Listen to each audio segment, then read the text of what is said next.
Here we go! It's probably quite fair to say I got fairly carried away with the tuning of the autopilot for this virtual autonomous car. I really enjoyed it. It's great fun, and the bottom line is I don't really understand how it works, and that's part of the fun. But we'll come back to that in a minute.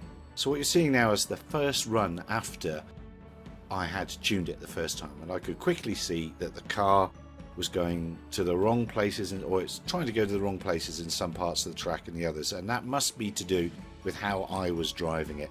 So best do some more driving. I'd worked out by this time that my joystick wasn't correctly mapped, and that the throttle was actually acting as the steering wheel. So instead of remapping it and fiddling around with that, I just turned the joystick on the side and used my throttle as the steering, and then I preset the speed at which the car went round the track, which you can do in the browser-based controls. So I did the run a few times at 40%, and that was too fast. Crashed a lot more runs at 30, a lot at 20, a lot at 15. I ended up with 60,000 images. So remember, if we had a radio controlled car in real life with a Raspberry Pi single board computer on, it would have a camera on it, and all those images that were snapped would be going onto the SD card, and we'd be taking that SD card out of the Raspberry Pi. We wouldn't actually, but let's for argument's sake, we'd take it out, we'd put it on our computer, and then we'd run those images through the neural network.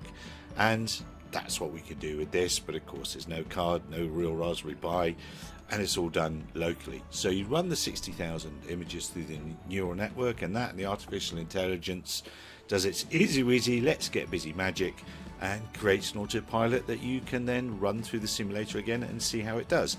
So you'll see between the beginning and end of this the difference in speed, a little bit of tuning made, and I did only very basic tuning. There are more clever ways of doing this, and this comes back to the questions part that it's making me think about.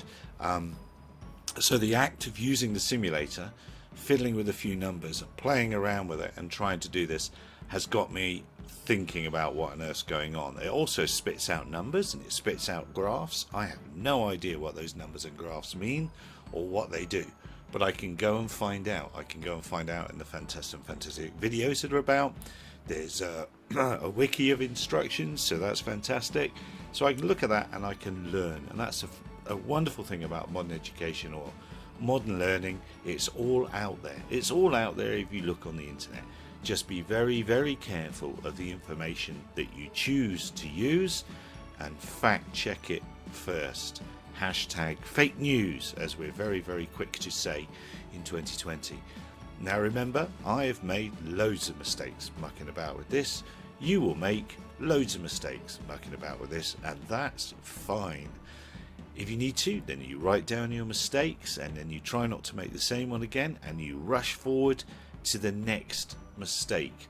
That is the way we learn. Do not be afraid of making mistakes, just as long as you learn from them. Write down them and try not to make them again. I'm definitely going to be playing more with this.